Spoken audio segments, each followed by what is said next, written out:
बिस्मिल्लाहिर्रहमानिर्रहीम। अस्सलाम वालेकुम डियर स्टूडेंट्स। मैं उम्मीद करता हूँ कि आप लोगों ने बायोलॉजी का पेपर बहुत तैयार किया होगा, ख़ास तौर पर हमारे टॉपर स्टूडेंट्स ने।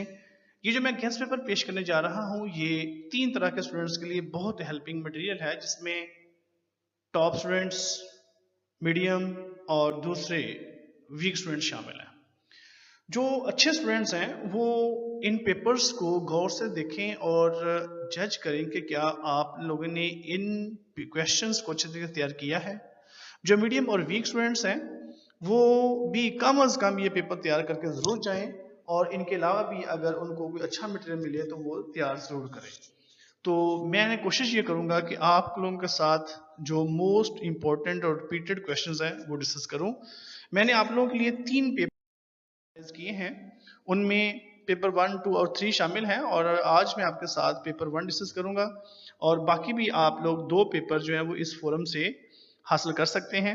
और चैनल को सब्सक्राइब करें ताकि मेरे बाकी पेपर्स, बाकी information regarding to FSc matric आप तक रूटीन से पहुंच सके। तो इंशाल्लाह 27 को जब आपका पेपर होगा तो आप पेपर अटेम्प्ट करने के बाद फौरी आके इस फोरम से अपने आंसर की और पूरे पेपर की डिस्कशन चेक कर सकते हैं। तो सब्जेक्टिव पोर्शन है उसको हम डिस्कस करते हैं। तो सब्जेक्टिव पोर्शन में आपको पता है कि क्वेश्चन नंबर 2 से ये शुरू होता है। तो पहले हम क्वेश्चन नंबर 2 को डिस्कस कर लेते हैं। इसमें पहला क्वेश्चन है, what is homeostasis, give its importance. Homeostasis की आप डेफिनेशन लिखें, और साथ में जो येलो बॉक्स है उसको आपने मेमोराइज करना है for its importance. Question number 2, write down the characteristics of mesophytes and xerophyte plants, any 2 of each. आपने कोई दो इनके कैरेक्टर याद करने हैं और इनकी एग्जांपल याद करनी है। और याद रखें ये लास्ट टाइम लॉन्ग क्वेश्चन भी था, तो इसमें तीनों आप प्लांट्स तीनों तरह के लिख सकते हैं, जिसमें शामिल हैं हाइड्रोफाइट्स, म्यूजोफाइट्स एंड जीरोफाइट्स। तो ये शॉर्ट क्वेश्चन भी बहुत इंपॉर्टेंट है। चैप्टर नंबर 15 का तीसरा क्वेश्चन है, स्केच यूरिया साइकिल। अब यूरिया साइकिल के अंदर 2 चीज़ें और भी इंपॉर्टेंट है कि यूरिया साइकिल कहाँ होता है, लीवर में होता है, और दूसरा इंपॉर्टेंट एमसीक्यूज ये भी है कि जो इसका प्रिकर्सर है वो कौन सा है। तो आप बताएंगे कि वो एक्चुअली जो इसका प्रिकर्सर है वो ऑर्निथीन है। Question number 4, differentiate between sclerenchyma and collenchyma cells. Sclerenchyma collenchyma में आपने डिफरेंशिएशन का टेबल बनाना है, और साथ में आपने जो स्क्लेरेनकाइमा के सेल्स हैं उनकी आगे टाइप्स भी याद करनी है। क्वेश्चन नंबर 5, ऑस्टियोमेल्सिया और ऑस्टियोप्रोसिस में क्या फ़र्क है। यहाँ पे ही जो डिफॉर्मिटीज़ हैं स्केलेटन की चैप्टर नंबर 16 में, यहाँ पे कुछ और क्वेश्चन भी इंपॉर्टेंट है, जैसे रिकट्स हैं, क्लेफ्ट पैलेट है, माइक्रोस्फेली है। तो ये क्वेश्चन भी आपने देख लेने हैं, लेकिन ये क्वेश्चन आपने लाजमी तौर पर याद करना है। क्वेश्चन नंबर 6 है, टेंडन और लिगामेंट में फ़र्क बताएं। तो इसका भी आपने टेबल बनाना है, चैप्टर नंबर 16 पर से ये क्वेश्चन है। Question number 7, what is recombinant DNA technology, write down it's steps. यहाँ पे आपने ये क्वेश्चन, यहाँ पे 2-3 क्वेश्चन इसके अंदर छुपे हुए हैं। रिकॉम्बिनेंट डीएनए टेक्नोलॉजी क्या होती है, जिसमें हम रिकॉम्बिनेंट डीएनए प्रोड्यूस करते हैं, एक बात। दूसरी बात ये कि रिकॉम्बिनेंट डीएनए क्या होता है। तीसरी बात ये कि इसमें इसके स्टेप आपने लिखने हैं, और इन स्टेप्स को आपने सीक्वेंस के साथ लिखना है। ये चैप्टर नंबर 23 के पहले पेज पे क्वेश्चन है। Question number 8, explain SCID and its treatment. Chapter number 23 में जीन थेरेपी के अंदर पहला क्वेश्चन यही है। हाँ, जीन थेरेपी क्या है ये भी आपने याद करना है, एक्स विवो और इन विवो जीन थेरेपी में फ़र्क, और ये जो एससीआईडी है इसकी ट्रीटमेंट के लिए भी हम एक्स विवो जीन थेरेपी इस्तेमाल करते हैं। Question number 9, differentiate between savanna and prairies. ये चैप्टर नंबर 26 का क्वेश्चन है, बड़ा सिंपल सा क्वेश्चन है ग्रासलैंड इकोसिस्टम का। Question number 10, what do you know about layering in grassland ecosystem. तो ग्रासलैंड इकोसिस्टम में जो लेयरिंग होती है उसमें आपने 3 लेयर के नाम बताने हैं, हाई लेयर, मिडल लेयर और स्मॉल लेयर। उसमें आपने इनके फिर आगे एग्जाम्पल भी बतानी है ग्रासेस की। Discuss application of fossil fuel. Chapter number 26 का एक शॉर्ट क्वेश्चन है, 27 का शॉर्ट क्वेश्चन है, impacts of human on degradation and depletion of resources. उसमें से जो लास्ट पैराग्राफ है वो फॉसिल फ्यूल का है। Question number 12, what is algal Bloom. LG का बहुत ज़्यादा ग्रो करना, न्यूट्रिएंट्स का ज़्यादा होने की वजह से किसी एक्वेटिक इकोसिस्टम के अंदर अलगल ब्लूम कहलाता है। क्वेश्चन नंबर 3 का पहला question, what are Nissl's granules. Nissl granules क्या होते हैं, ये चैप्टर नंबर 17 में से है। कि सेल बॉडी के अंदर जो रफ एंडोप्लाज्मिक रेटिकुलम है उनको न्यूक्लियोग्रेन्यूल्स का नाम देते हैं। Question number 2, how calcitonin and parathormone work antagonistically. Calcitonin और पैराथार्मोन दोनों एक दूसरे के मुखालिफ कैसे काम करते हैं। कैल्स्ट्रोनिन थायराइड ग्लैंड का हार्मोन है, पैराथार्मोन पैराथायराइड ग्लैंड का हार्मोन है। तो ये कब रिलीज होते हैं दोनों, ये आपने चैप्टर नंबर 17 में से देख लेना है। इसके पहले एक और क्वेश्चन भी है कि इंसुलिन और ग्लूकागॉन में क्या मतलब फर्क है या ये किस तरह से एक दूसरे के मुखालिफ वर्क करते हैं। Question number 3, differentiate between imprinting and habituation. 17 chapter में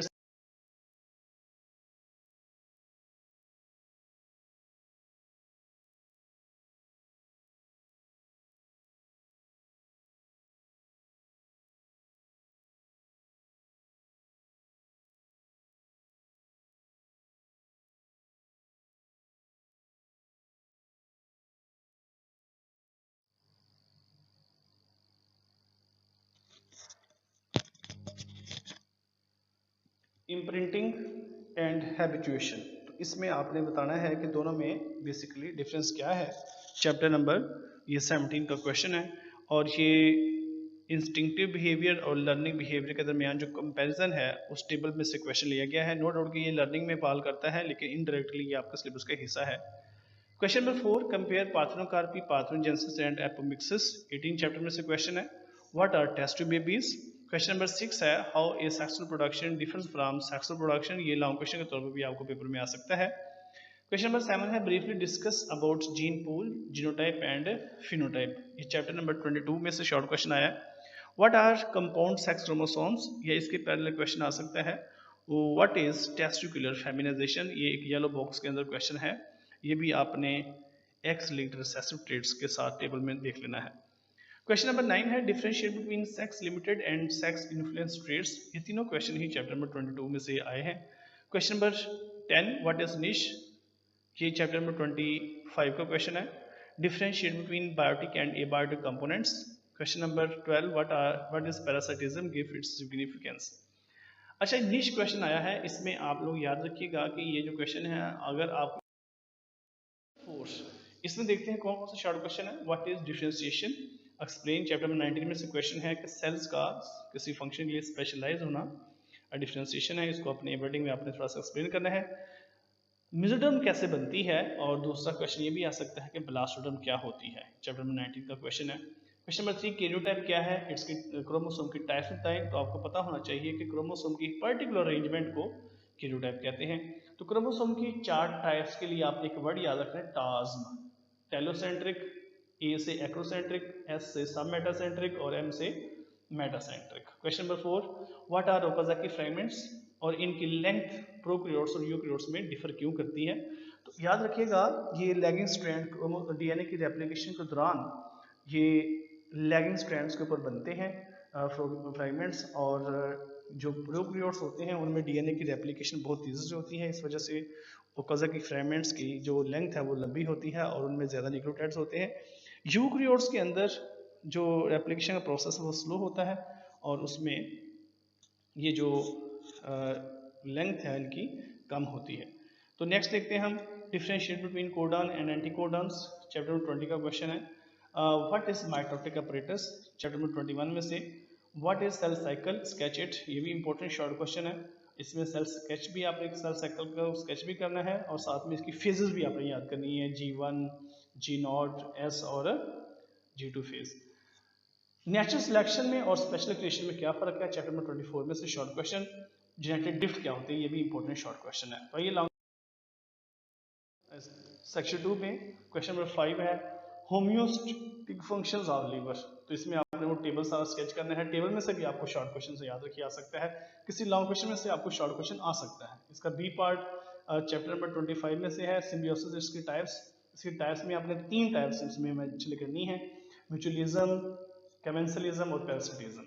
याद रखिएगा म्यूचुअलिज्म में आगे फिर सब 3 टाइप्स हैं और इसमें हैं रोटोनोड्यूल्स, लाइकन्स और mycorrhizae. Question number 6, how broken bones are repaired. Question number 6 का B part, what is central dogma, gene के एक्सप्रेशन को कहते हैं। और याद रखना जीन एक्सप्रेशन के दो फेजेस हैं, पहली ट्रांसक्रिप्शन है, दूसरी ट्रांसलेशन है, तो इसमें ट्रांसक्रिप्शन वाला क्वेश्चन इंपॉर्टेंट है। What is membrane potential, membrane potential आपको पता है कि न्यूरॉन के मेम्ब्रेन के ऊपर जो इलेक्ट्रिकल पोटेंशियल उसको मेम्ब्रेन पोटेंशियल कहते हैं। ये रेस्टिव मेम्ब्रेन भी हो सकता है और एक्टिव मेम्ब्रेन भी हो सकता है, तो आपने दोनों के फैक्टर जो ना वो याद करने हैं। तो इसका बी पार्ट है एयर पोल्यूशन क्या होती है, इसके कॉन्सिक्वेंसेस, चैप्टर नंबर 27 में से क्वेश्चन आया है ये। 8 क्वेश्चन है, describe female reproductive cycle in detail, 18 chapter का ये क्वेश्चन है।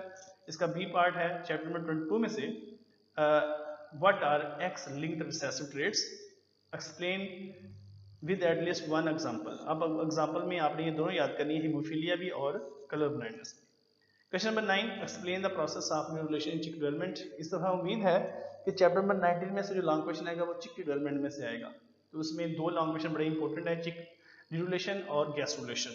इसका B part, Darwin theory of origin of species. तो ये स्टूडेंट था पहला पेपर, इसको अच्छे तरीके से मेमोराइज करें, अगर आपने कर लिया है तो उसको रिवाइज करें, और दूसरा और तीसरा पेपर भी आपने यहाँ से ले लेना है इस फोरम से, रिसर्च साइंस फोरम से। चैनल को सब्सक्राइब कर दें ताकि आपको तमाम पेपर्स जो ना वो यहाँ पे मिल सकें, और आप यहाँ से आंसर की भी आप ले सकते हैं। जिस दिन आप पेपर दे के आएँ और आते ही आप अपना पेपर भी यहाँ से विजिट कर सकते हैं, देख सकते हैं, उसके आंसर चेक कर सकते हैं। अपना बहुत ख्याल रखें, अल्लाह हाफिज़।